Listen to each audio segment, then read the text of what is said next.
Hi everyone, Pastor Kev here. I just thought I'd update you on a few things to remember.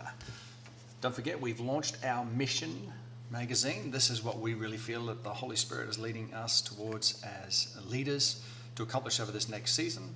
And so it's all out there by faith, and we're looking for the Holy Spirit to confirm that faith through these things. The faith promise card. You kind of just fill in the back section in there. What we're looking for there is the what is the faith in the body towards the vision and the mission for the next season.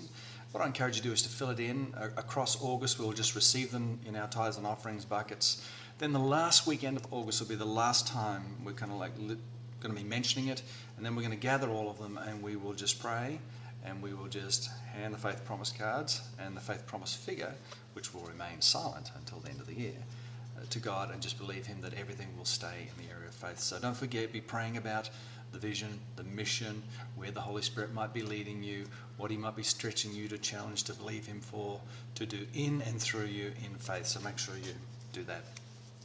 Now, a few people have been asking, how do we how do we mark ourselves on the census coming up when it talks about religious position? What I'm going to ask you to do is to tick other and then write the word Pentecostal.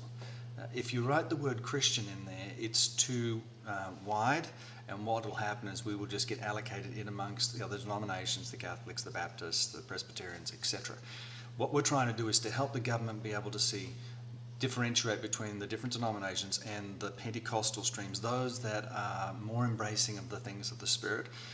Pentecostal streams are the third largest block of Christians in Australia, and they are the largest block of church attenders. So we want to be able for them to be able to see who we are as those that embrace the things of the Spirit further, so that government funding then can be allocated. So tick other and write Pentecostal. Now the final thing is, we're on EHS, Emotionally Healthy Spirituality, and it's been a fantastic journey already. Many of you have said to me, oh boy, I'm a little bit scared about facing what's under that 9/10 under the surface. I want to encourage you, don't fear it, just face it. Just reflect on it, let the Holy Spirit take you through the process of getting free from these things and moving on. One thing we didn't launch last week, we didn't talk about, was daily office. Now there's a link down below attached to this where you can go and have a listen to Pastor Pete Scazzero talking about the daily office, the importance of it. This is about being with God, not doing for God. But I thought it was interesting, even just day 3 right here. It's talking about Jacob and reflecting on Jacob and how his hip came out of joint, and it was saying to, how have you seen God do things in your life to kind of set you out of joint, to kind of like almost cause you to limp a little bit in order to make you focus on Him. And I kind of started to just jot down here. I thought, I've always struggled all my life with some kind of sicknesses and infirmities, and it's like it never goes away.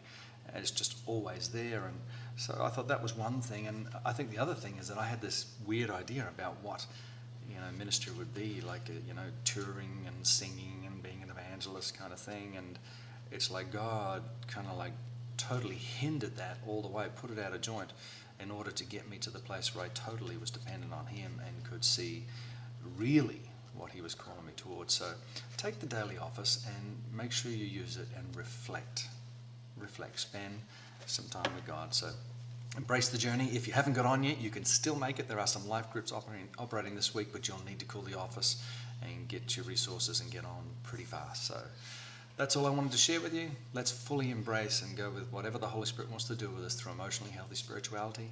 Let's be praying about our faith promise to get it in there for the end of August, and make sure on the census we write other Pentecostal, because we want the government to know that we are part of the Christian church that really wants to embrace the things of the Spirit more. So I will see you in church on Sunday for part 2 of EHS.